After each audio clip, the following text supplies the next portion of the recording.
Hello, everybody. Welcome to Sword and Key with one of our many Pride games over here on Sword and Key Central.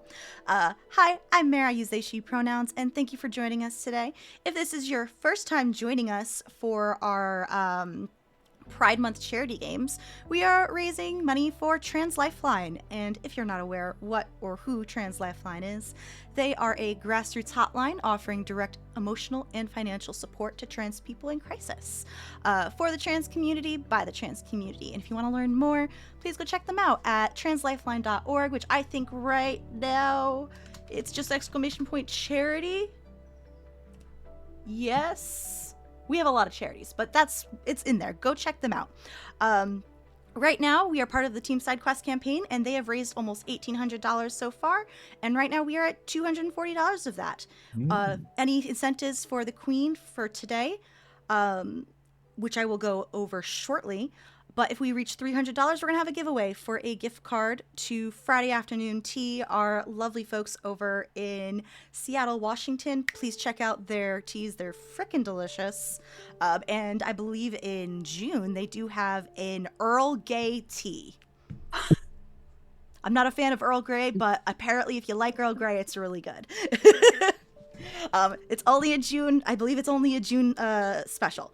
Anyway, we're going to go around, say hey, hi, who we are, and then I'll go into the incentives and we'll get the game started. So I already introduced myself. We're going to go around in a circle clockwise. So that puts us at Nicky. Hello there. I am Nick, he, they, and not sure what to say. I play a lot of TTRPG games. Started with D&D, played a bunch of other stuff. I'm obsessed with Alien RPG right now. And yeah, I'm glad. I've never played For the Queen before, so I'm interested to see how it goes. Next, Finlay. Ooh, hi. I'm Finlay. I use they, them pronouns. This is my first role-playing game in like a while. I've been on a accidental on purpose hiatus, but what I mostly do is games and education. And right now I'm also like really into Victorian history, so follow me on Twitter if you want to like yell about bonnets, I guess. Not actually. No, I'm like being really coy about that. I want to talk to you about beards and mustaches. There. Speaking of beards and mustaches, Wilde. Yes, hello. I'm Wilde, Wild Engineer. I am part of the Vicen crew here on Sword and Key. And you can also catch me on some other various horror-themed shows coming around and some upcoming. Yeah. Caden. Hey, I'm Caden. They, them. I've been playing TTRPG since the 1900s. And yeah, give me a game, I'll play it. At least once. Why not? I love playing. Make believe with my friends, so it's good. And last but not least, Hector. Hello, my name is Hector, also known as Okami all over the internet. I love TTRPGs. You can see me regularly, usually over on Apochromatic Unlimited. You've seen me on Sword and Key before, a long time ago, for charity streams occasionally. Misadventures League, Pantsless Tables. I've been all over. I love playing games. As you can tell from my gray hair, I also have been playing games since the 1900s. In fact, I'm pretty sure Caden and I were hanging out in the same local game shop, surrounded by dusty copies of X-Men comics and old TSR books. So I'm really excited to play For the Queen. I too have not had an opportunity to play it. I've heard amazing things, and I'm so excited to give this a chance. So for those of you who are unfamiliar with For the Queen, I'm going to just quickly put a little thing in chat that says, hey, you can go learn about this game. It's by Darrington Press, but it is a card-driven narrative. I will read the little synopsis of like the setting and the circumstances in a moment, but I do want to get some incentives for this game right now. Usually I don't run incentives, but my players have been lovely and came up with some great ideas to raise money for Trans Lifeline. So for $5, you can throw an NPC name at us while we're playing and we'll try and use it in like answering one of the questions as like part of a history or a backstory. We do have the right to not use any names if they break terms of service and stuff. So just be appropriate. We have final say. For $10, you can allow the players to ask their own questions instead of pulling from the deck. They're going to be put into a pool, a group pool, and if someone wants to maybe ask a very juicy question, they can do so. For $15, the current player answering the question and another player of the person who's currently answering a question like of their choice both answer that question. So if you want to, I don't know, why do you love the queen or something like that, they both have to answer it. And last but not least, for $25, a player may choose to redraw from the deck instead of passing or having to answer. So hit us. Just do ! Donate in chat, and that is where the Tiltify will show up. Is everybody ready? Let's go. Ready as I'll ever be. Okay. So, go around the table clockwise, taking turns reading these cards aloud. The land you live in has been at war for as long as any of you have been alive. The Queen has decided to undertake a long and perilous journey to broker an alliance with a distant power. The Queen has chosen all of you, and no one else, to be her retinue and accompany her on this journey. She chose you because she knows that you love her. You are welcome to look through the Queen cards for inspiration. If there is one that seems right for the group, place it on the table to inspire your story. Set the card that reads "The Queen is under attack. Do you defend her?" aside. Shuffle the red prompt cards, and place them face down at the center of the table. I have these in my hand, and I will be pulling and saying them throughout the entire game for everybody. Put the Queen is under attack card in the middle of the game for the deck, blah, blah, blah, blah, blah. Anything else important in here? When you've read the instruction cards, continue clockwise with the red prompt cards. Take turns reading the questions out loud. Interpret these questions and answer them however you wish. Other players may ask you questions or make suggestions on your turn, but whether you answer those questions or include those suggestions is entirely up to you. Place the X card somewhere where everyone can reach it. We are using lines and veils and other safety tools behind the scenes. I'm going to take a quick synopsis, but this game, we don't have any specific content warnings. It is all improv, so some stuff might unexpectedly come up. If you do need to step away for your own safety, please do so. If you encounter a card or an answer that you don't want to be included in the game, tap the X card or say so in chat or say something verbally, and we will remove it from the game. If you draw a card that is removed this way, simply draw another card, and you can X a card that you drew yourself. You can also pass on your turn. To do so, give the prompt card you drew to the next player and say, "I'd like to hear you answer this question." A prompt card can be passed around the table until someone applies the X card to it. Continue answering, passing, and Xing questions until the Queen is under attack card is drawn. Each player should answer that question in turn, then the game is over. And for last but not least, I'm going to show everybody in the audience our Queen. She's ominous and hot and terrifying, and I love her. Is there anyone that would like to go first before we go in a clockwise direction? Hector, I see Hector's hand. Yeah, just start, we'll Okay. start from that way. So Hector, the first card for you is, you saved the Queen's life once. How? I saved the Queen's life because there was an assassination attempt in the middle of court, and as her sworn protector, I immediately jumped into action, drew my blade, and beheaded the fool who attempted to take our Queen's life. Who was the fool? Some person who fancied himself a folk hero by the name of Bennigan the Green. gotten his hands on some old folk magic so he can manage to make it past the Queen's shadow defenses. So that's who he was. It doesn't matter. His rebellion has been crushed, and he's dead. And I killed him. Guess he's Bennigan the Red now.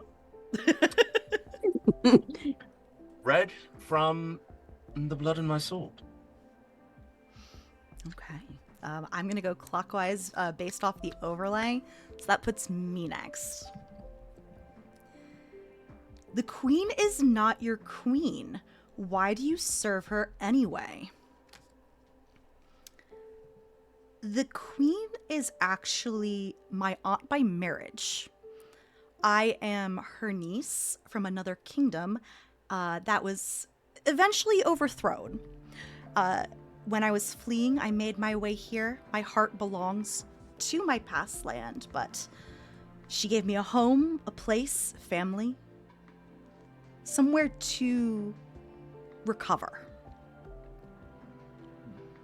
And I love her. Look up to her a lot.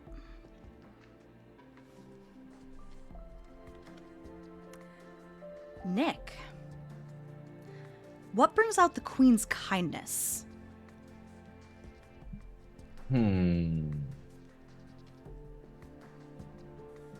Our queen is known throughout the land as being fairly stern and firm in her rule. She's fair, but hard on those who sort of like step out of line.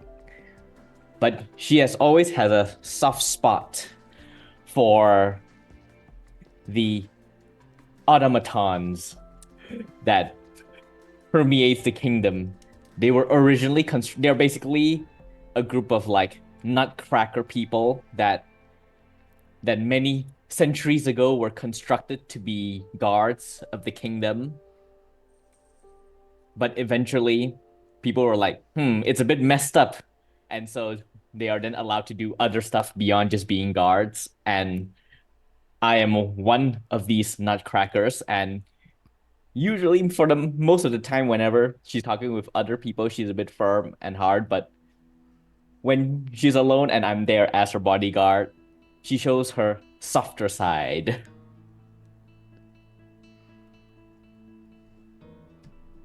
Probably because when she was young, she had a nutcracker toy or something, and I remind her of that.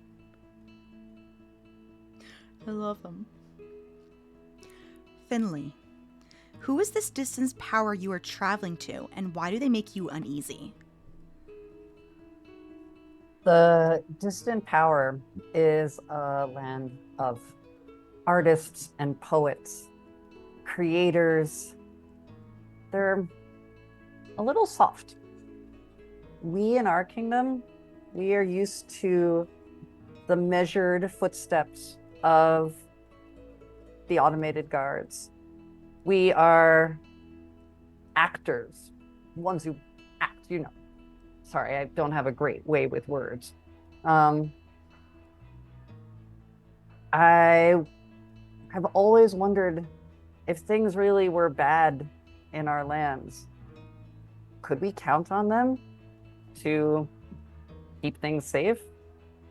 Or would their weakness spread across the entire realm?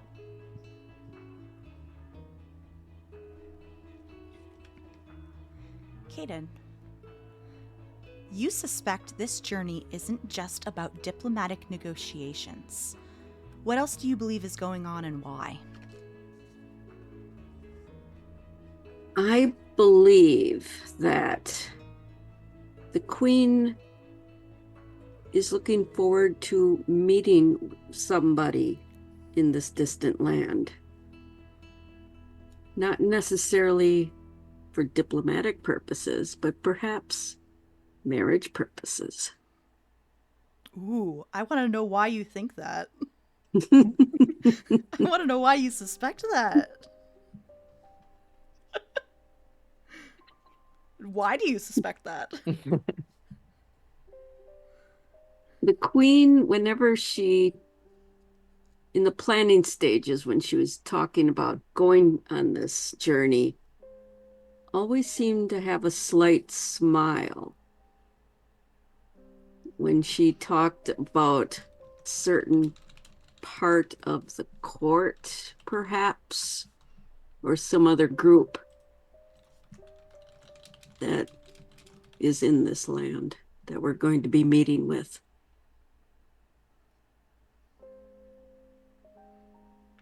I love this tea. Hector. There is someone else in this retinue you love besides the queen. How and why are you keeping it a secret?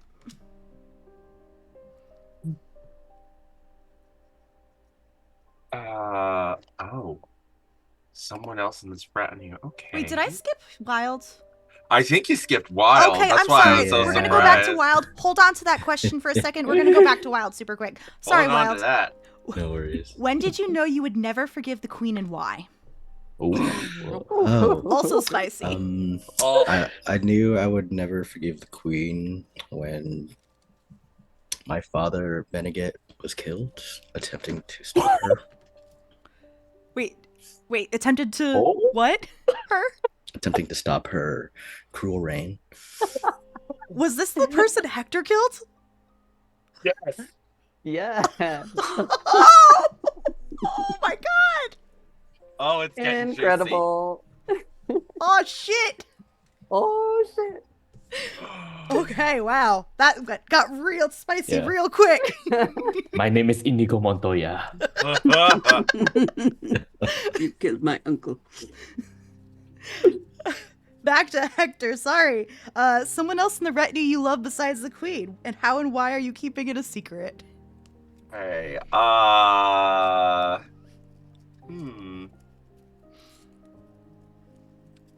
It's Wilde's character. Oh, drama. We were having a torrid affair behind the queen's back. In fact, it was this torrid affair that was used by his father to manage to sneak into the castle to manage to pull off the assassination.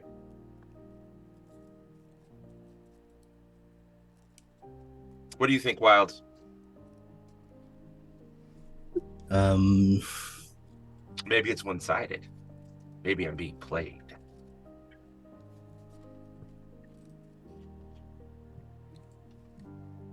So I was having an affair with The Queen's Guard. the Queen's Guard for my father to sneak in. Yeah, sounds about right. Yeah. We'll say that the voice that I've been narrating is Siegfried the Black Cloak. Black because it matches the Queen's shadowy countenance. So dramatic. So dramatic. Okay. Tall, suave, and utterly devoted. That's not the bending. You think of someone in this retinue as the queen's favorite. Who? What makes you think this? I think the favorite in our retinue so far is the Nutcracker automaton. Yeah. Yeah, she has this soft look that I've seen looking at whenever an automaton walks by, whether they are still working as a guard or if they've taken on another walk of life. They've gotten away with a lot of crimes that a normal human wouldn't have been able to do, like trespassing and stuff. They just kind of get like a slap on the wrist and keep going, where others have been at minimum exiled. But the one that's traveling with the retinue I heard her ask them to come with us. And it was like almost an urgent plea. So I'm really curious, like, is it emotional support? Is something going on? I don't know. But, yeah. That's why I think they're the favorite. Kind of jealous. I want to be the favorite.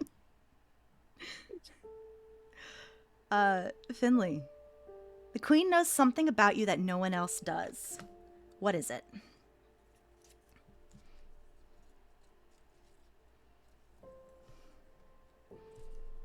So, um,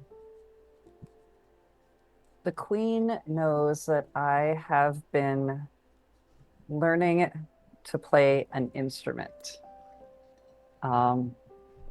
She found this out because she was out in the castle grounds late at night. Uh, I had no idea that she was accustomed to taking these nighttime walks, but I kept a child's violin, old, but really not much more than a toy, under my bed. And I had taken it out and just played a few notes when I was aware that I was being watched. And I looked out the window and I could feel her presence, and our eyes met. I haven't played it since, just haunted by knowing that she saw me in that moment of vulnerability.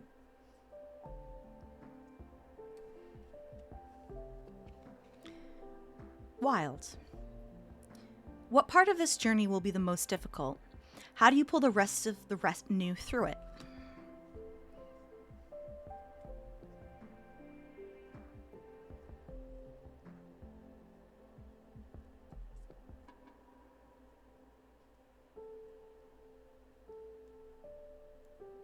The most difficult part is that getting everyone there without realizing that it's an elaborate trap for the queen. And essentially we get us through there by entertaining with music, similar to what we'll find along the way at our destination, and heading off some pre-planned ambushes to make it seem like there's someone trying to prevent us from getting there. So spicy. I know. So much drama. We have one original question donated and a redraw available. Caden, you arranged for the queen to be ambushed on this journey. Oh, What did they offer you? There it is.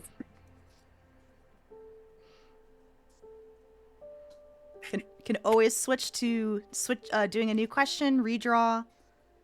I can put it back in the deck. But also spicy. Yeah.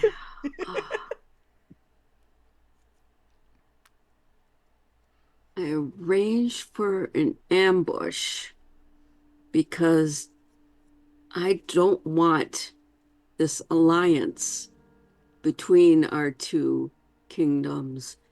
I don't want her marrying someone from there because, as someone else said, they're soft. And that could weaken us and could endanger our land, our way of living. And yeah, that's not happening.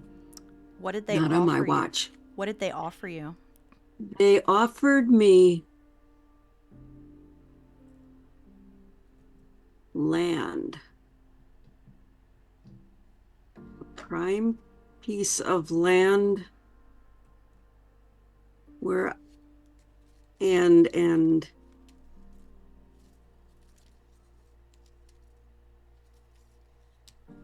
place to live where I can enjoy my quiet time away from the politics on occasion, because while I'm not soft, I need quiet. What a mood. Big mood. I think a lot of us can relate to that. Yes. Hector. Oh, okay. I should probably ask before I draw like the cards and say the cards. Did you want to use original questions? No. I really like these cards. Okay. What do you do that pleases the queen on this journey? I think that I am an excellent singer. I think that I'm not just a swordsman, but I also have a beautiful singing voice. And every single night before the queen goes to bed, she requests that I sing while Wilde accompanies me with music. Out of character, are you actually a good singer? Yes. Yeah, but in that weird, like, Daemon Targaryen kind of way where they shouldn't be. Like, where it's like, or like, Melissa McCarthy's rant about, Chris Hemsworth when he started singing beautifully on the set of Ghostbusters, and she was like, shut up! Like, it's irritating. All right. But it keeps her happy. I always sing like old traditional songs. Like, I would like to think that like maybe Wilde knows that I prefer to sing bar songs, fun songs, warrior songs, but she wants me to sing all the pretty classical things. So I do it for her because I love her. I want to make her happy. Okay.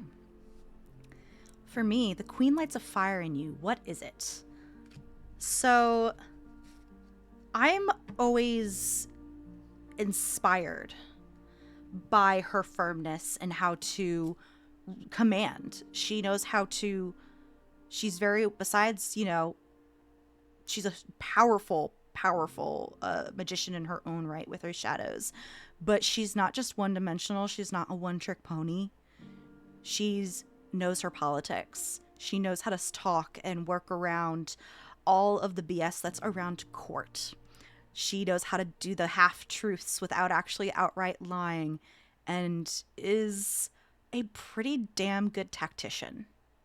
She probably won't be on the front lines, just because that's dangerous for the ruler to be out on the front lines, but she knows how to look at the battlefield and make it work for her.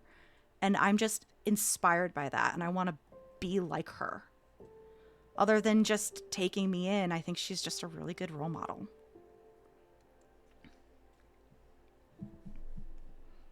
Okay. Finlay. It's Nicky. Wait. Oh, sorry, Nicky. Yes. I keep getting people. I gotta make like a little sticky note. I'm gonna make a sticky note and write it the order while Nicky answers this question. What makes the queen beautiful in your eyes? Ooh.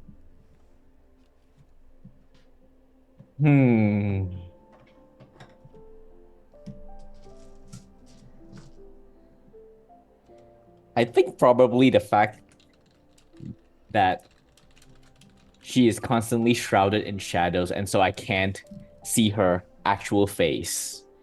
Because as an automaton, the nutcrackers, we tend to get judged at first sight, We are a wooden being.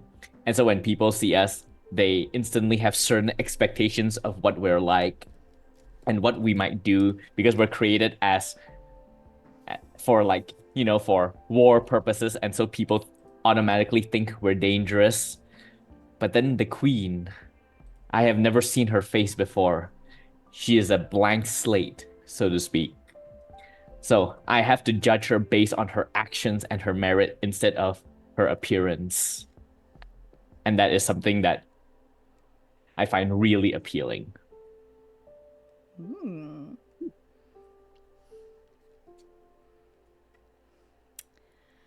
Now, Finlay. I can't find my sticky notes, but I wrote it down. Not the stickies, no. Why are some others at the royal court jealous of your relationship with the queen? So, I did not start off as a courtier. Not many people know this, or people suspect, but they don't know the details. I was originally from a rural family, and I fought and clawed my way up through the court system. Not literally, like our guard friend here. I don't know. Look at me. I've got arms like noodles. I burn when it's cloudy out. But I was always smart. And I think the queen figured out quickly that I would do things that other people might be a little squeamish about. And that made her trust me, ironically. So I think other people see how much the queen relies on me and depends on me and see her calling on me. And they want that for themselves. But I don't think they'd be willing to do what it takes to get here. Mystery. I'm nosy. I want to know. Okay, Wilde. Why do you think the queen trusts you enough to bring you on this journey?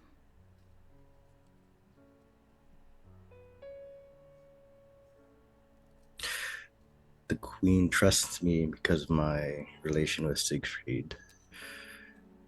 And that has, as they are essentially the right-hand man of the queen, their trust in me means her trust in me.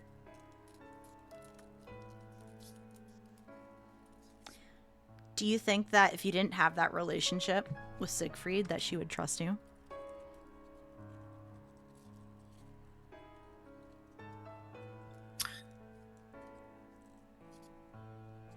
Without this relationship, I would have forged another one. There are other ways to get to the queen. This is just the most convenient.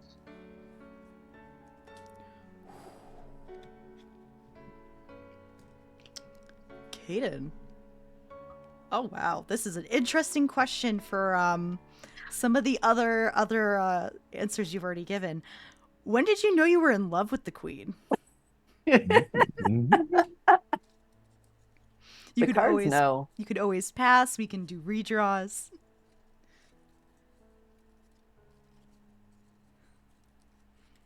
I think I will pass that question on to Hector.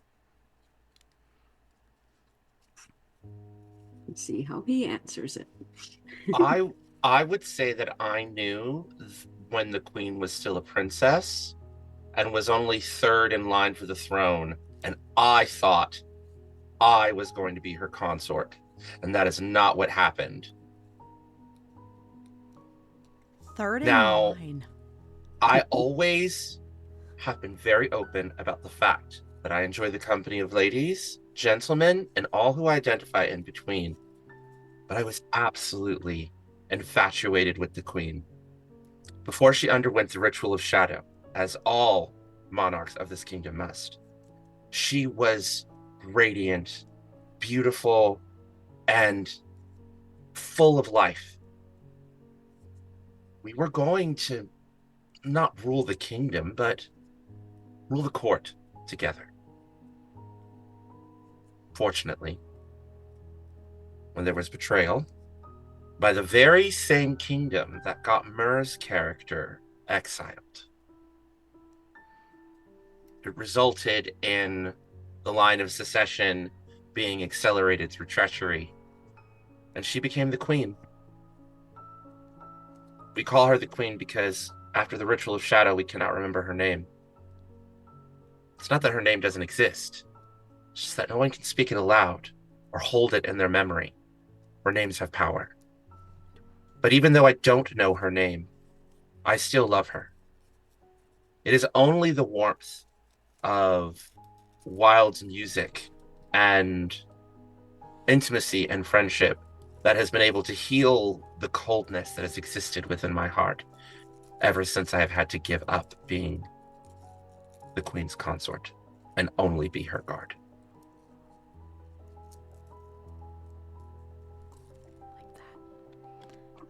We're going to circle back to Caden, and then we'll skip over to me if you don't pass again, just so you get a chance to answer.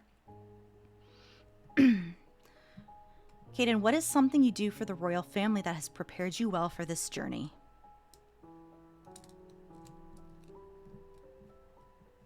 As part of my duties for the family, I organize. I organize the kitchen staff. I organize when they travel. I make the lists. I make sure everyone follows the lists and stay on task and get things done so that she does not have to worry about a thing except to be with us, to travel where she needs to go.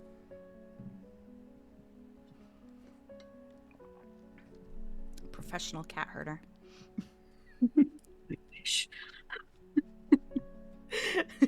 That ain't me. This is why we play TTRPGs. Okay. Oh, interesting. So for me, I pulled, what did you bring with you that endangers the queen? So I don't know that it's a danger, but my previous kingdom that my parents ruled was the opposite of the queen's kingdom. So a kingdom of darkness. I came from a kingdom of light. And I have an artifact on me, which is an old family heirloom passed from parents to children, who are the first line of succession. An artifact that it's like a little locket, and if you open it, it is a beacon of light. If I were to open that here, it would act as a flare, giving away our position. Which, considering that we are on our way to we've already went through a couple of ambushes, it's not good, but ignorance, you know? I don't know this.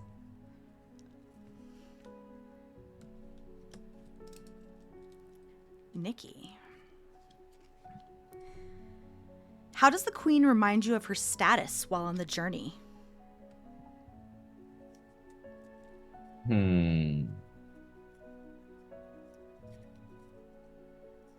I think probably the way she holds the retinue together, because as mentioned earlier, we've been through quite a number of ambushes already. There's been a couple of casualties. People are on edge, wondering if this journey is worth the end goal. But then she is constantly rallying the people, not necessarily through her usual hard, stern manner, but delivering speeches meant to uplift, showing her way with words to inspire. Not necessarily use like fear to go like, if you don't continue this journey, you get exiled, that kind of thing. You know, try to inspire them, say this is for the good of the kingdom. We're almost there.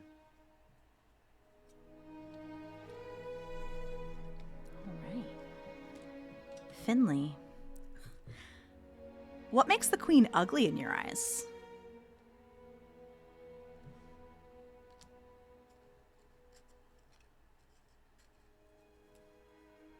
Well, Siegfried mentioned the ritual of shadow. I think our kingdom is very blessed by the currents of shadow that permeate it, that give our rulers such strength and protect them and really make our kingdom what it is. You know, the ritual of shadow is meant to alter the monarch through and through, to elevate them beyond what a normal person would do. You know, the princess of yesteryear is meant to be no more. But I've heard, well, this is an unsubstantiated rumor, but I have heard that the transformation was not complete. and that there are aspects of the queen's former self that remain. And if this is true, and I have it from very good sources, if this is true, then that is unspeakably ugly to me. The tea. The plots deepen. Wilde. What do you do to disappoint the queen on this journey? Can I actually use an original question? Yeah, I'll throw this back in the middle through the deck. Okay. What question do you want to answer? I want to answer, why do you look down on those who love me? So, I look down on those who love the queen because it's not a true love of the queen. It's a love in words, possibly some actions, but those who truly love the queen would understand that she has been corrupted, and the only way to truly love her at this point would be to save her from herself.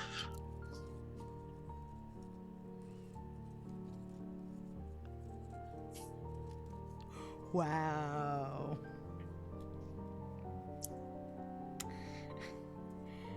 Caden. Incredible. Ooh. You are considered beautiful by almost everyone you meet. How does the queen make you question that perception?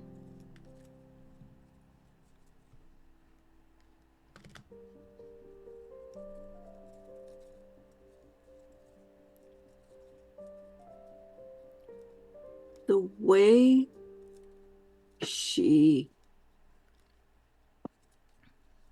it's just little things, little comments she makes, things she does that just make me feel less than, just make me feel ugly and not worthy of being in her presence. Like when I make a small mistake in my organization for this trip, that I forgot that there's a certain piece of bedding, a pillow that she always needs to sleep on. It's that soft microfiber. Oh, ugh. It's just so comfortable, and I forgot it. And she just finds a way every now and then to just niggle about that point and say, and just, you know, you're not as perfect, not as wonderful as you think you are. Oof. Doesn't make you feel great. All right, back to Hector. The queen touched you once. What about that memory of that will stay with you forever?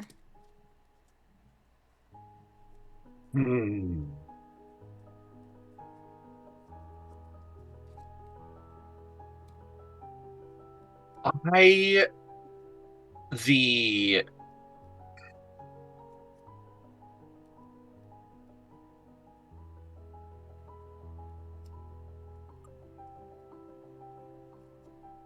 I'll never forget the music, because the touch was actually an opportunity to be her dancing partner in her grand debut. I'll never forget the music. I'll never forget the smells of the feast. I will never forget the warmth of her hand. I had never been allowed to touch her, even though I was ordered to remain within 10 feet of her at all times, except for when she was at rest. And it was the happiest day of my life.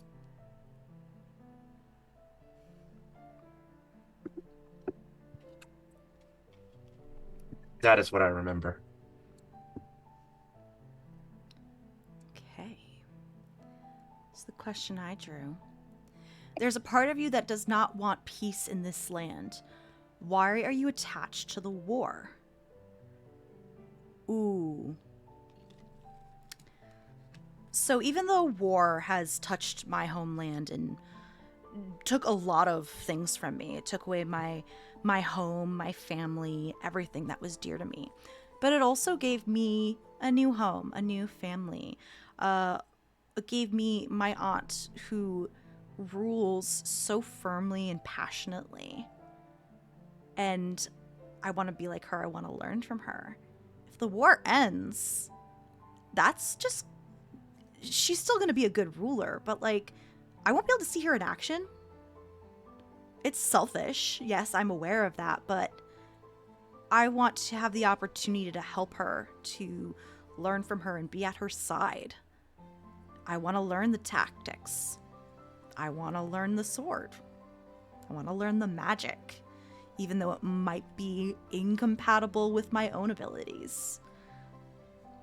The likelihood of learning all that diminishes if there's peace.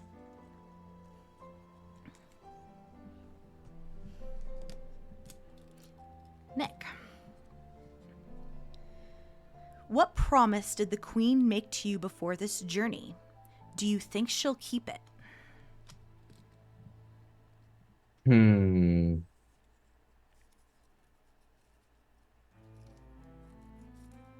The kingdom harbors a dark secret. The nutcrackers that were created hundreds of years ago, people had initially assumed that they were constructs. But in actuality, they are actually imbued with the souls of people that the kingdom defeated.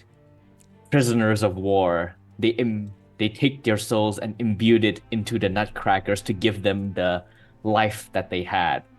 And knowing this, the queen eventually promised me, when I sworn myself to be her bodyguard, that she would research for a way to release the nutcrackers from their wooden prison and give them their human form back.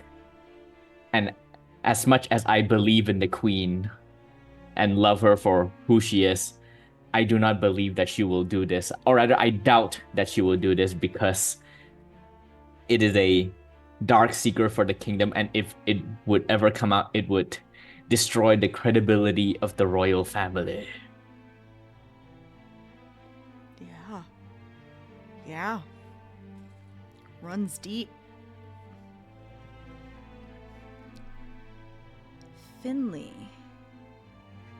You are considered ugly by almost everyone you meet. How does the Queen make you question that perception?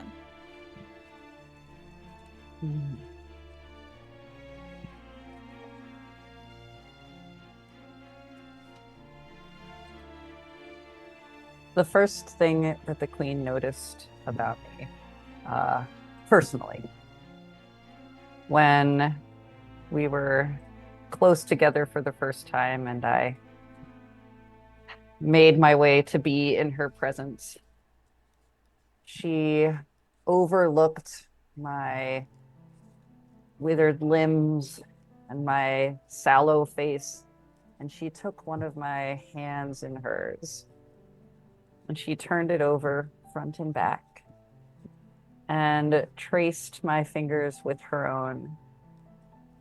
And she told me that I had the most beautiful hands she had ever seen. And even now, so many years later, when I meet with her or give her something or hand her a letter or a document, I will catch her eyes lingering on my hands for just a moment. I love that. Wilde. The Queen thinks more highly of you than you do of yourself. How do you know this?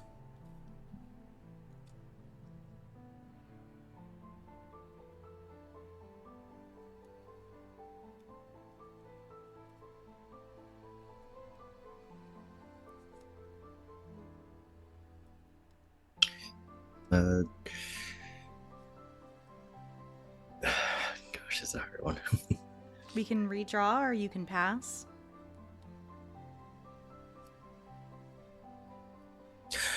No, I can. Okay. I have an idea. I'm always suspicious or always afraid that I might be recognized or seen as the son of Benegit, that someone will recognize me, and I'm not confident that I can pull off this ruse that I'm currently engaged in. But it seems as if that small glimpse of familiarity within me that the Queen sees seems to draw her closer to me. I'm not sure if it's a ruse on her part as well, but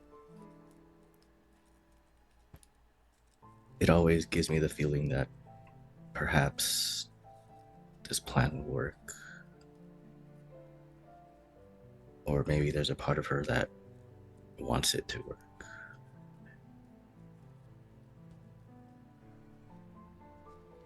Okay.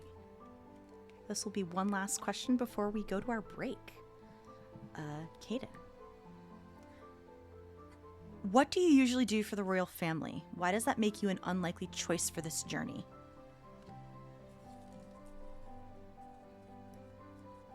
Well, as I said, I organize things, and one of my main duties for the court is to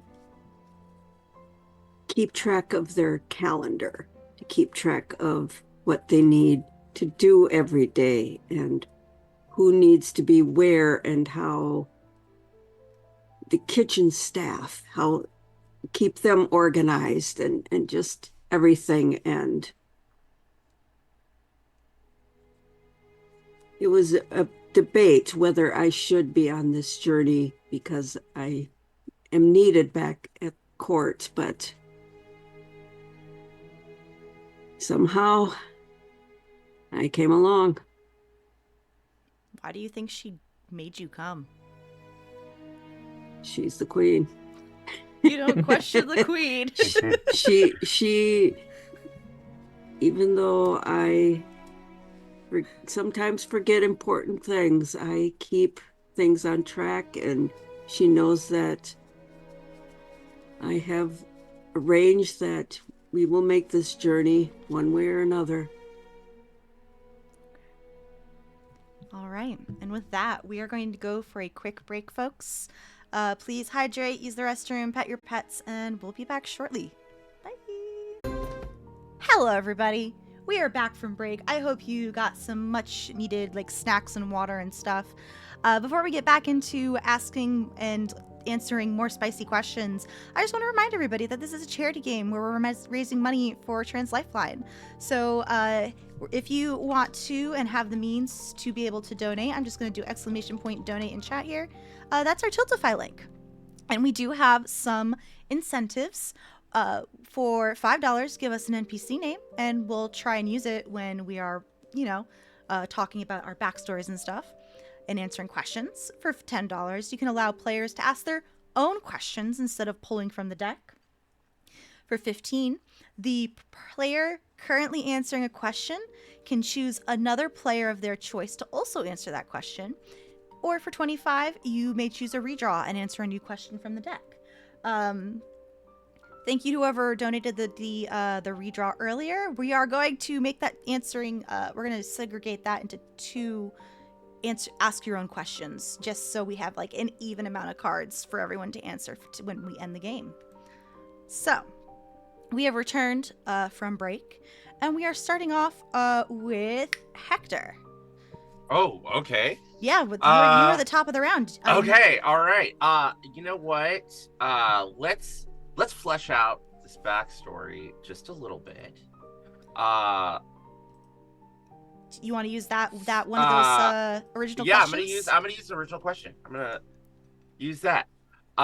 So Wilde, when I first came to court, back when I was a young squire. What was the question? When I first came to court, how did you help me heal? Is the question. And I would like to direct that to Wilde. Or rather, when you first came to court. Let's adjust it, since it's... How did you help me heal? No, how did you help me heal? Like, more specifically. I kind of hinted, but let's get your perspective. Is this before or after you thought you would be the Queen's consort? After.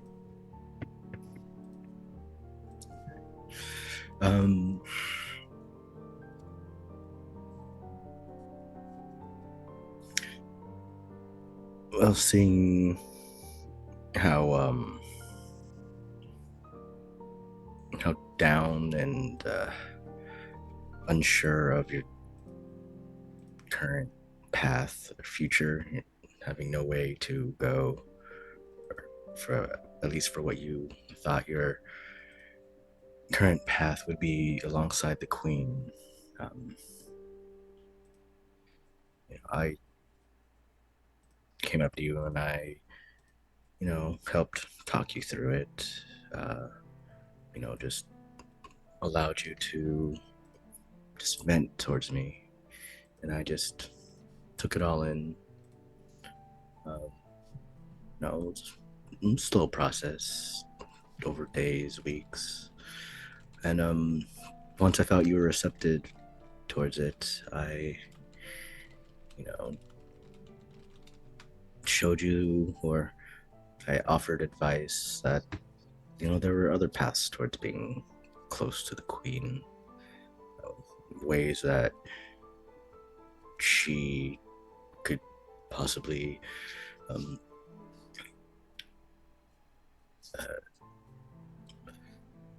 prefer more than being a direct consort. A protector.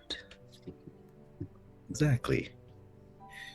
And perhaps she would prefer you over one of the nutcrackers, one of these automatons that, while they are effective, perhaps their judgment is unproven. But Or there are places where they're not allowed. Or I am. Throwing some shade at Nick's character over here.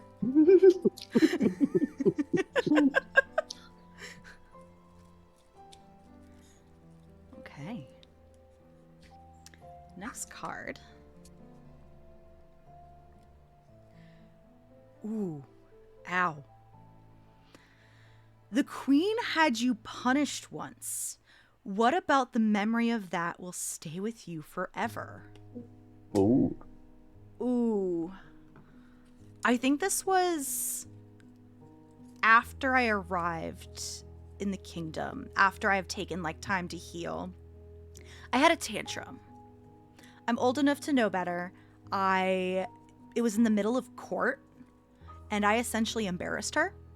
I'm sure those of you who have been around a while probably saw it. It was not pretty. I tend to glow very brightly when I get angry or emotional. But the long story short of it is I embarrassed her. And essentially, it was a very cruel punishment. I was basically put under house arrest, alone, in the dark, for a little bit.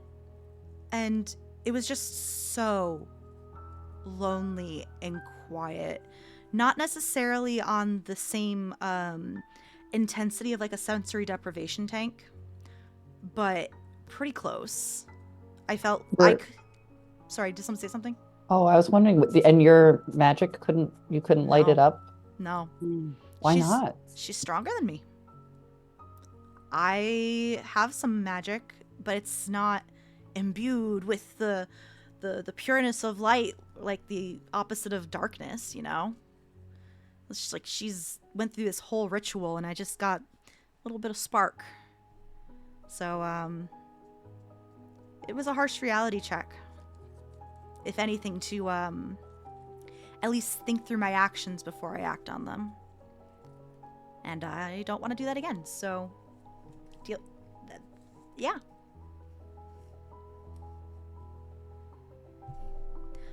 Nick. Ooh. You saw the queen do something terrible to keep the retinue safe. What was it? And did you come to respect her more or less afterwards?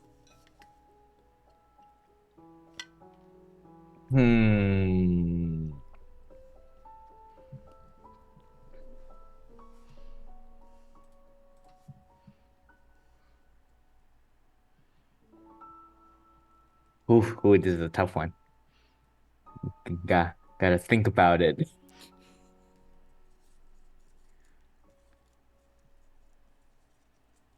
All right, okay. So, earlier on into this journey, after we've been through quite a number of ambushes, usually from we'll say it's from like the same faction. So, for the most part, in the early days, we were just repelling them, trying to, keep bloodshed to a minimum. But eventually, there was one particularly nasty attack, and a number of the retinue was killed. And so, the queen was feeling a bit vengeful. And so, the next time around, when the ambush happened, instead of repelling, the queen made an example of these ambushers and made it very public throughout the forest path so that any other potential ambushers will see the aftermath and be like, no.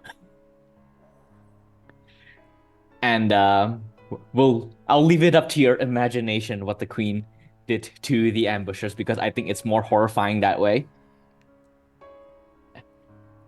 And as for my character, whom I have decided that all of the Nutcrackers, when they finally gain their autonomy, they name themselves after adjectives instead of any other name, followed by the type of wood they are made of. So my character's name is Brave the Oak.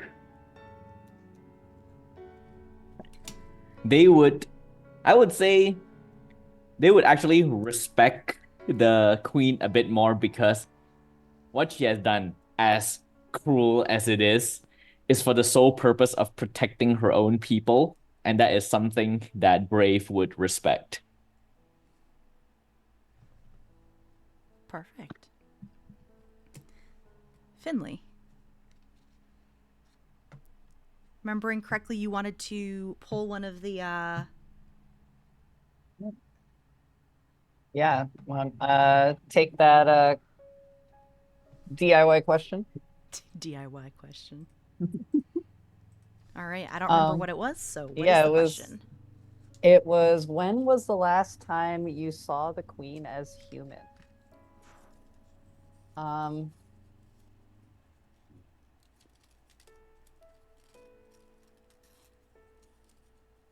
read this. You would think that I had already thought about it, but that would be false. Just gotta grab that spicy question by the neck. Just grab it. So the last time I saw the queen as human was on the morning before she descended in the ritual. And she called me in to a morning meeting where she was having breakfast with her counselors. They were seated around a stone table. She, of course, was at the head, as befits the monarch who is about to reign, and everyone else was seated below. And there was a basket of fruit and plates of bread on the table. And she reached forward and took a single plum from the basket. And she took a knife and began to cut it into small slices. And then ate one slice and pushed the rest away. I have never seen her eat anything since that day. Not even during like court dinners. It's amazing what you can do by having a sort of formal dinner service. She only calls attention to her unusual habits when she wants to make a show of power.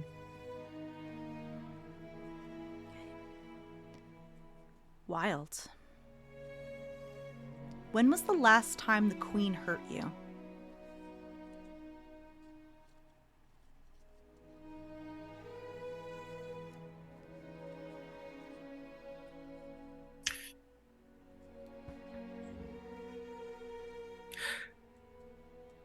The Queen last hurt me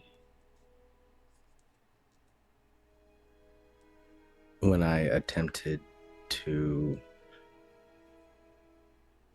join in with Siegfried during his nightly song while she sleeps. For whatever reason, and something I picked up on is the words from what I was singing seemed to have stopped her peaceful slumber and kind of generated a sort of internal pain, almost like it was giving her a headache or something of the sort. Not sure if it was my voice, the tone, or the words I was saying, but something along those lines seemed to have given her pain. And she had cast me out that night. And for the next week, I was banned from seeing her or Siegfried.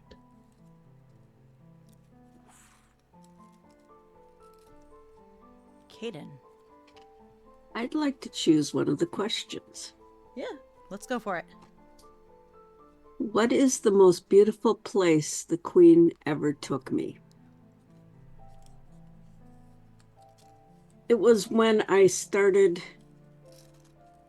working for the court. And she took me to the top of the ramparts of the castle at sunset, looking out over the changing colors of the sky and the forest beyond and the green pastures. It is just so peaceful and calm. And it's when she told me that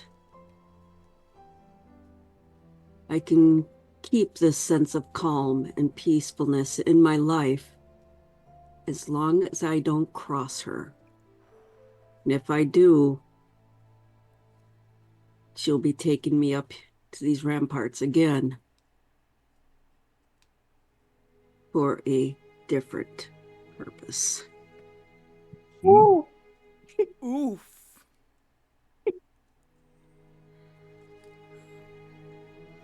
Oh, all right. We don't have to ask if you thought she was serious. No. We know. Ooh. Okay, Hector. I think this Oh, is a great segue into like that answer is a great segue into the next question. What brings out the queen's cruelty?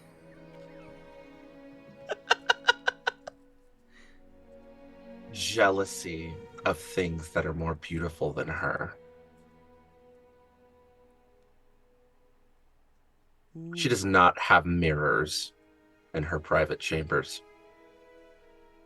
And she doesn't allow them for any of her ladies in waiting. It promotes vanity.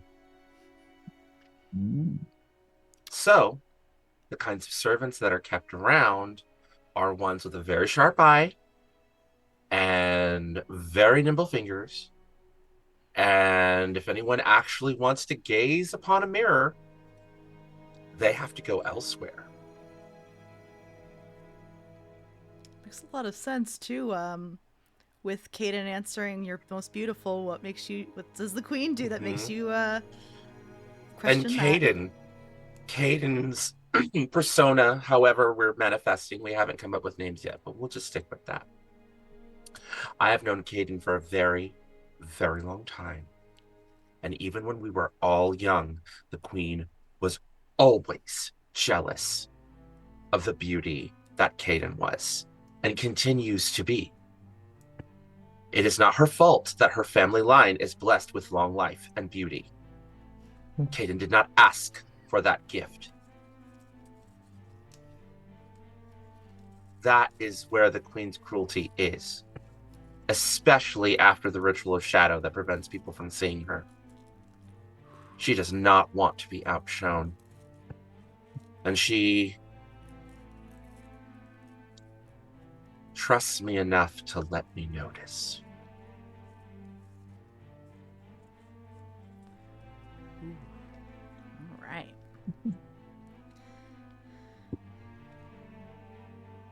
The queen gave you a compliment once.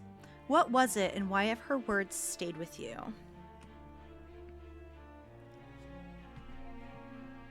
So, this was actually fairly recently. The queen, my aunt, has been taking me under her wing, teaching me the ins and outs of court life, politics, and how to handle, the other couriers, the nobles. There are a couple of nobles that are a little full of themselves. They think that they are the prettiest show ponies in the capital. You know how it is.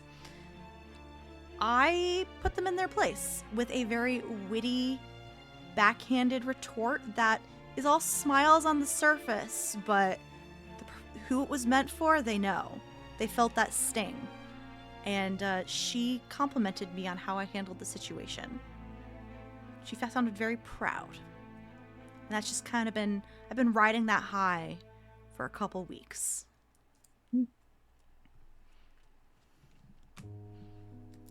Nick, what do you do for the queen that no one else can do?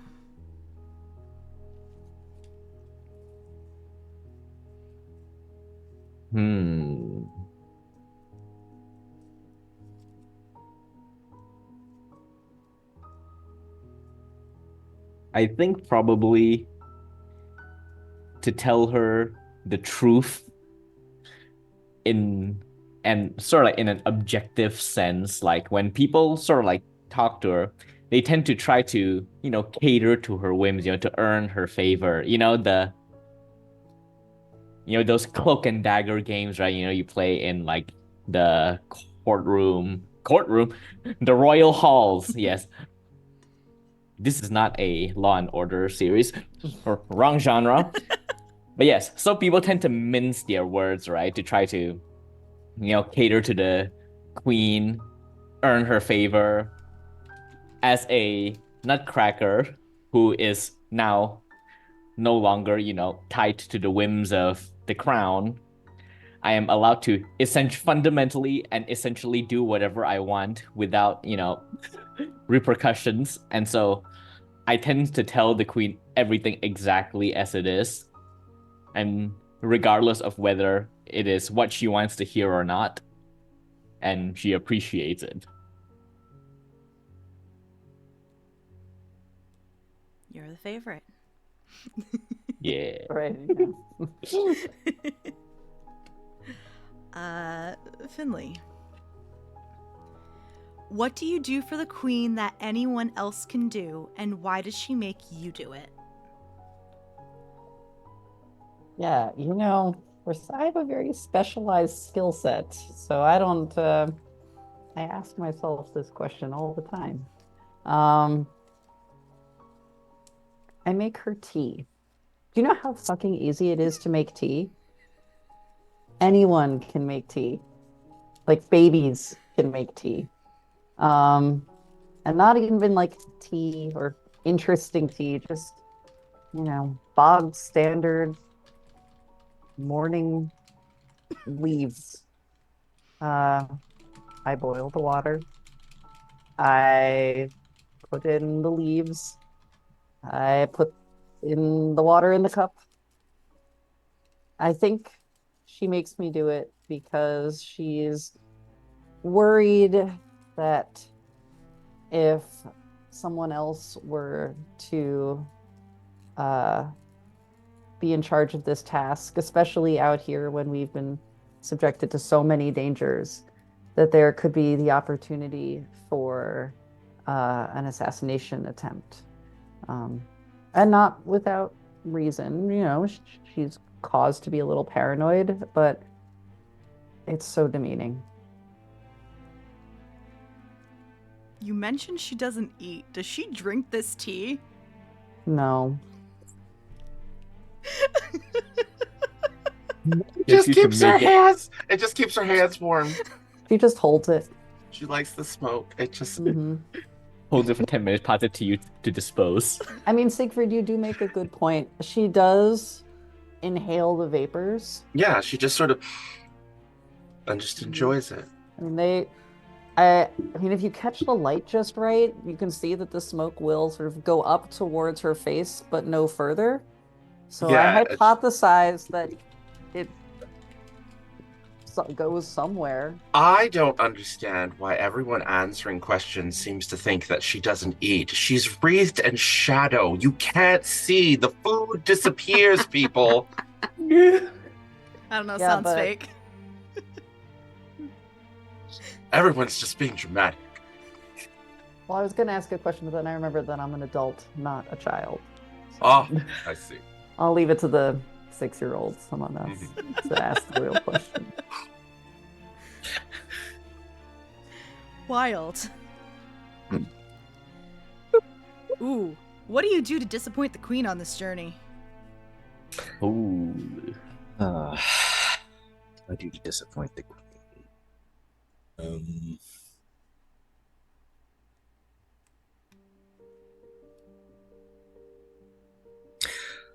I was tasked with being on watch for potential ambushes, and I allowed one to happen a little too close to the queen's carriage.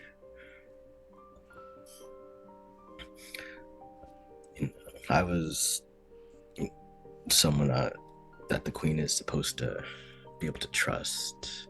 I mean, Siegfried has vouched for me, and yet I'm allowing these ruffians to get way too close. And because of that,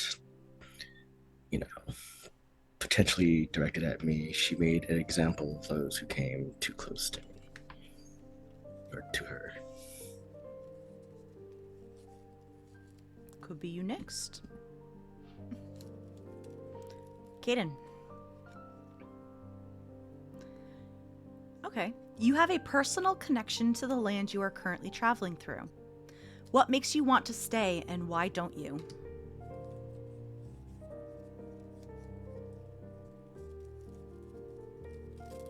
it's where my family was from.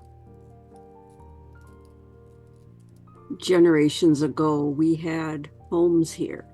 There's a little town close by that my family lived in and grew and prospered.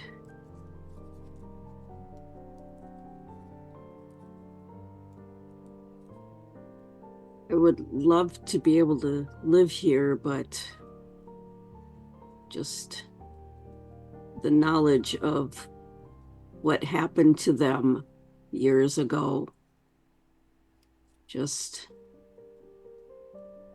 concerns me, worries me. What happened years ago? And Oh. yeah.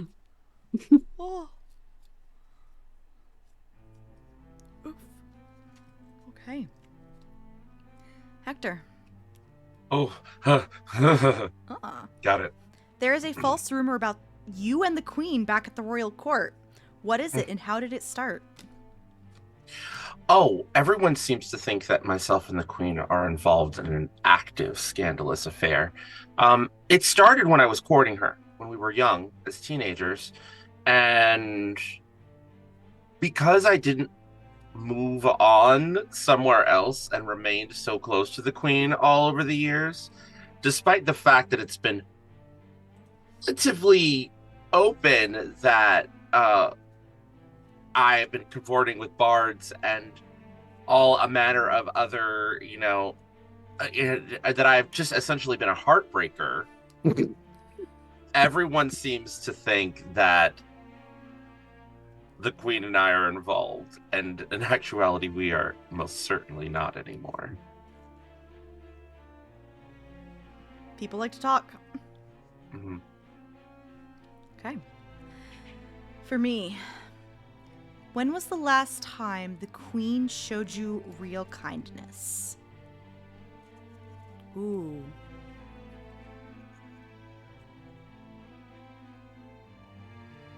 I think I actually want to pass this to someone else. I want to pass this to Caden. Because I think it'd be interesting if you answered this one. Then I'll grab the next one. Kindness. Real kindness. Yeah.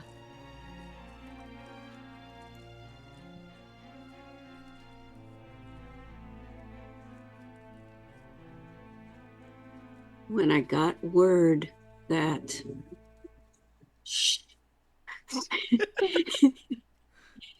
when I got word that my mother was very ill, and it was around a holiday time, and the court was, as things happen, there's so much going on at the time, and things needed to be done. They needed to be done in time for this holiday because, you can't do holiday things on days that aren't the holidays for whatever reason. But I got word that my mother was very ill, and she let me leave and go to my mother's side and be with her in her final days. Oh. I knew it was a good question to pass to you. Messy. This court is so messy. It really is. All right. Let me actually answer my next question now. All right. What did you bring with you to protect the queen? So I brought something to harm the queen, but also to protect the queen. You're a very complex individual. I don't know what you're talking about. I'm just a teenager. So what did I bring with me to protect the queen? So I have an old artifact that harms her. I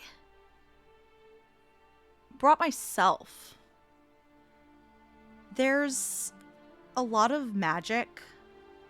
My magic is used to purify and heal and be a light in the darkness. I'm a fallback plan. I'm here to help heal if something happens to her. So not necessarily a proactive protection, but more of a reactive one. So if she's going to get hurt, I'm going to heal her. And hopefully, with at least two protectors here, 2.5, I don't know. The skinny one's kind of shifty. I think they're also doing their own protecting in their own way. But Nice. but I have beautiful hands. there's a rumor in that some of the royal family back home before they were killed that magic could also use to bring back the dead. So we'll see. I hope I don't have to try that because I don't think I can, but I can heal a couple boo-boos. Nick. The queen is responsible for the death of someone you loved. Who and what happened? Ooh.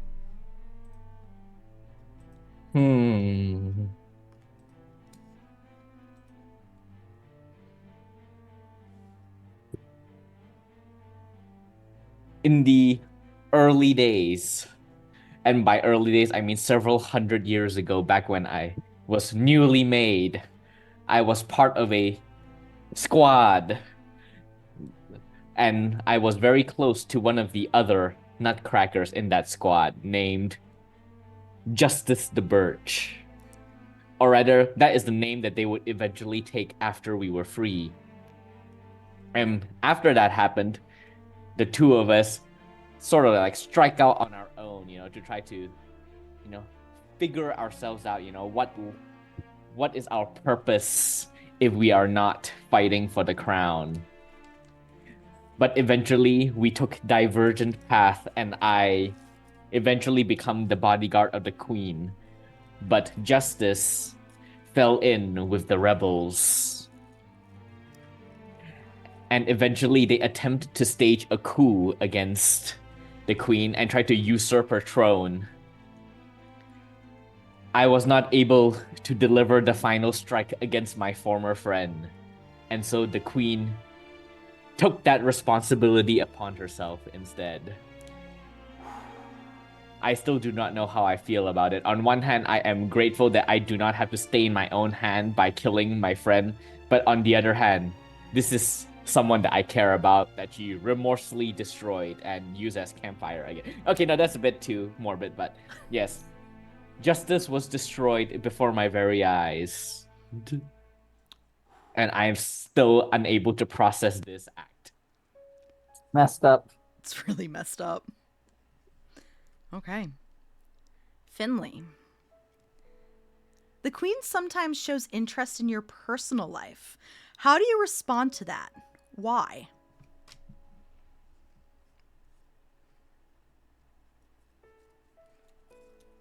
The queen, this is very awkward for me to talk about, but you, omnipotent narrator, are asking, so I feel bound to answer. I think the queen, being once a mortal of flesh and bone and fleshly thoughts, is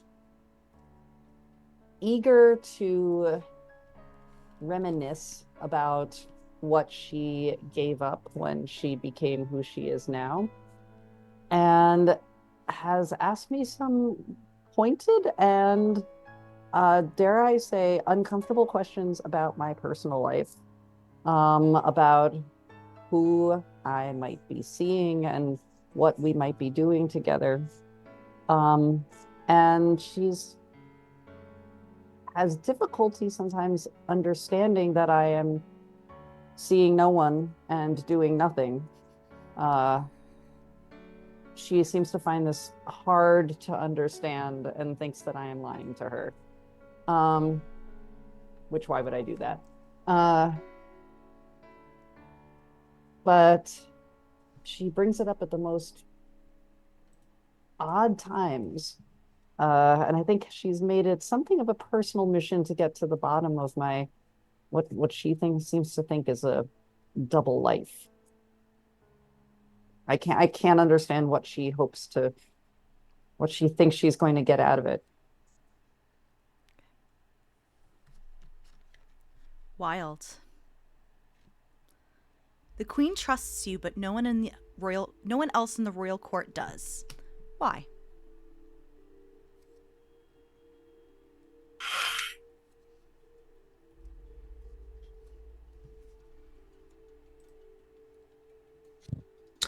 The queen can sense that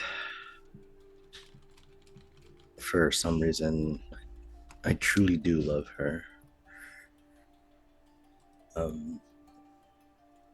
That everything I've done has been for the queen.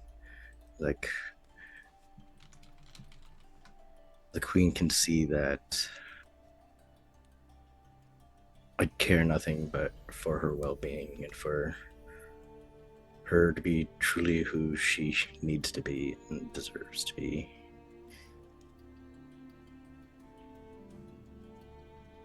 No one else seems to understand how I was able to get so close to the queen. And even Siegfried vouching for me doesn't really explain how I was able to get as close as I am. For many, it's jealousy. For others, it's caution. Some feel that I want to possibly form a coup, take over, but that is not something I have any desire for. The queen can see that I have no desire for power, only for the betterment of her.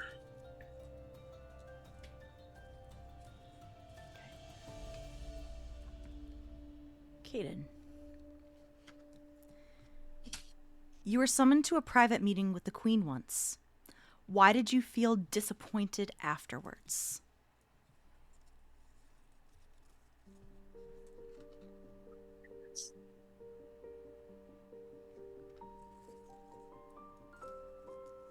I had thought that this meeting was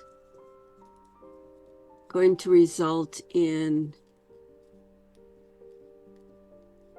elevation and status and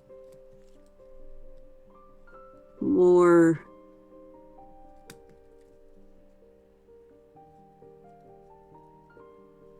I guess that would be the best way to say it. Just instead of just being the worker and the organizer, I thought she was finally going to give me a boon in thanks for all the hard work I put forth for her for all these years. And no, she wanted to give me more tasks to do because one of the people that ran the kitchen area, the catering staff, if you will, she put that under my purview as well. And no elevation in pay, no elevation in respect, just more work. You have it rough. All the work and none of the recognition. All right. Welcome to real life. Yeah, fact right there. Yes, I thought we were role playing. Hashtag unionize the castle. Love it. All It right. needs it. It does. The queen is under attack. Do you defend her? Hector. Does Siegfried protect the queen?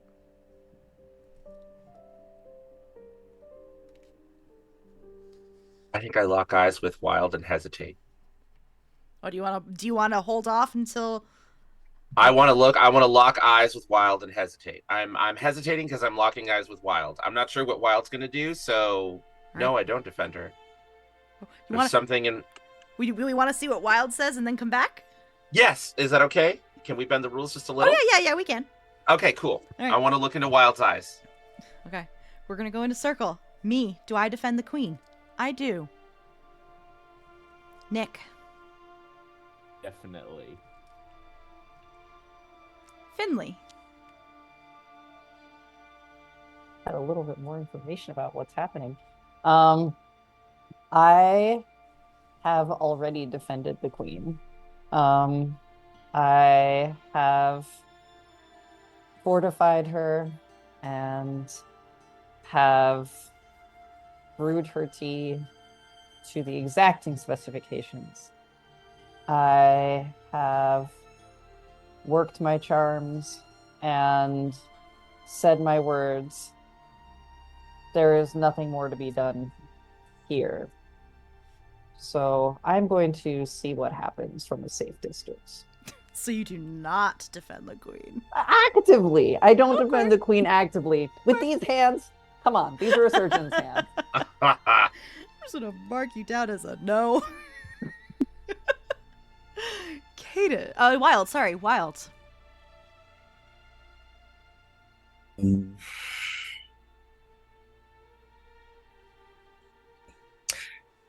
Seeing Siegfried look at me during this attack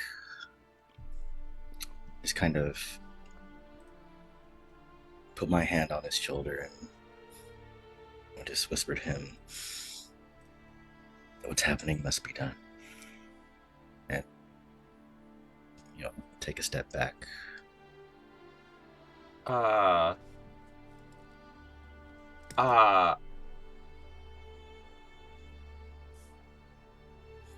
He whispers that, and then I think about all of the times that she has broken down Caden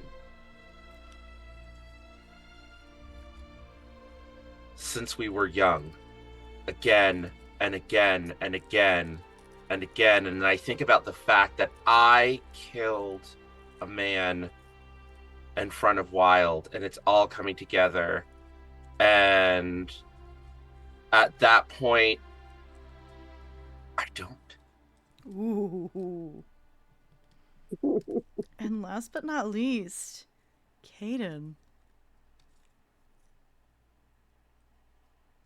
I reach into the baggage car, pull out a soft micro plush pillow that I have hidden within, and disappear into the forest. So the folks did not protect the queen. Do you want to narrate how she is disposed of? I think that it was another ambush, led by a combination of people that Wilde are allied with and people coming for revenge that are clockwork, that are. I think it's a bunch of Nutcracker people teamed up with common people that threw us off guard and dispatched with the queen, and just an overwhelming assault.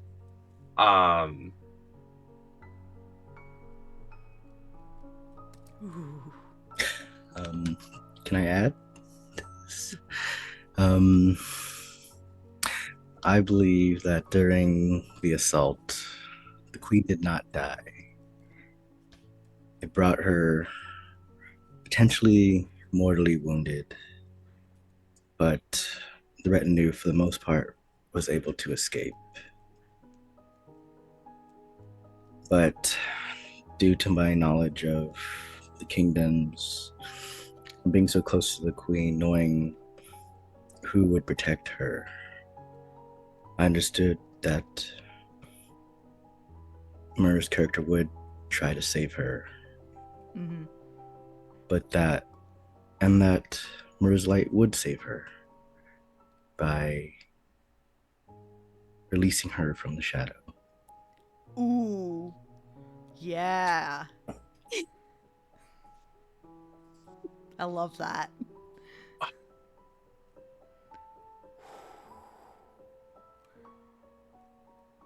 Anything else you want to add before we end? Okay. Hey, everybody. That was a game of For the Queen by Darrington Press. Thank you for joining us. We're going to go around, say, hey, who we are, where you can find us, and then I'll do a couple, end of channel stuff and go on a raid. So I'll go last. Anyone who wants to go first, please take the stage. I'll go first. I always love going first. Hi, my name is Hector. My pronouns are he, they. I can be found at Keiichi Okami. I go by Okami colloquially, but at Keiichi Okami on Twitter, Instagram, Blue Sky. I do actual play. I'm also on itch.io. I write independent games, little indie games, that are fun. And I'm gonna be on all kinds of different channels all through Pride Month. Please go to my Twitter and check out the updates, see what's going on with me.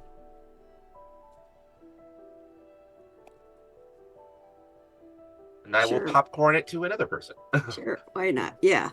Hi, I'm Caden. I'm usually on the Twitter at Magdalene Bloom. That was my friend fair name long ago. So yeah, I'm stuck with her now. I'm also on Blue Sky, though I keep forgetting I have it, but I'm at Mama Caden there. Yeah, I'm up for playing games with anybody, anytime. Take me away from my tedious work in real life, please. There you go. Well, I'm a Wilde engineer. You can catch me on Discord or on other to be announced shows here on Sword and Key. And yeah, this is a lot of fun.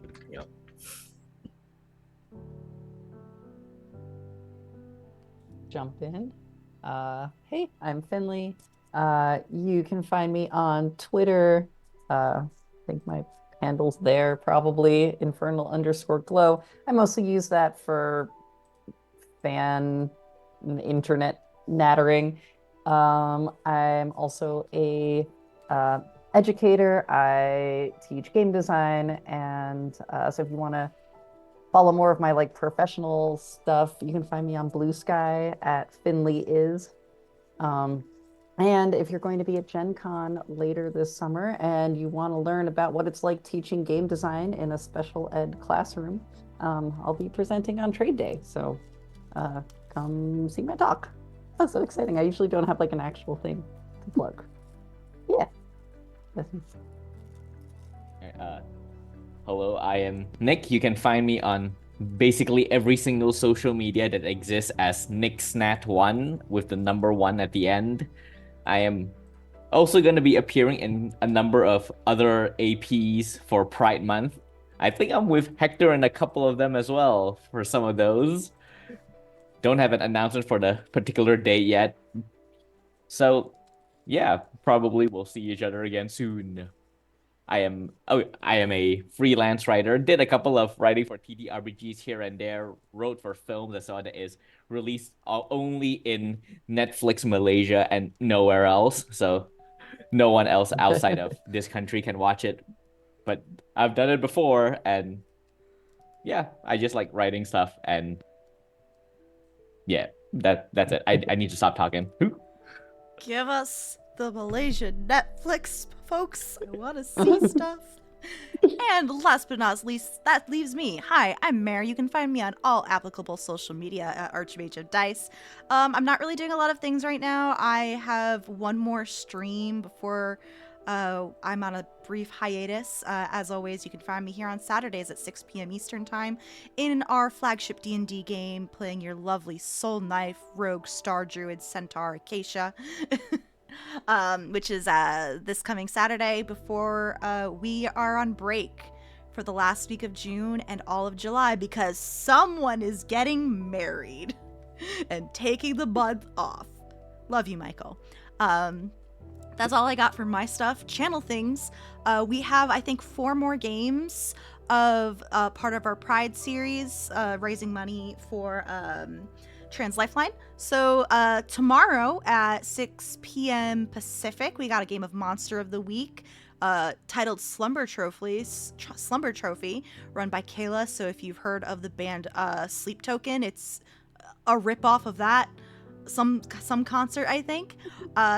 Sunday at 10 a.m. Pacific, got Public Access, the finale of Public Access. Monday the 24th at 4 p.m. Pacific, we have Moonlight on Roseville Beach. And on Thursday the 27th, so 1 week from now at 4 p.m. Pacific, we have a game of My Little Pony Tales of Equestria Summer Break. It's a fun game if you haven't played the My Little Pony RPG. It's great. I love it. And as always, we do have our Gate Night, our Baldur's Gate 3 playthrough on Tuesday evenings at 9 p.m. Eastern, 6 p.m. Pacific. That's all I got. Thank you so much for joining us. Stick around for the raid. We are going to go raid the Hype Goblin, who is raising money for the Trans Empowerment Project. So go give them some love over there. If you can, also go donate to their cause. And have a lovely Friday tomorrow, everybody. We'll see you around. Bye.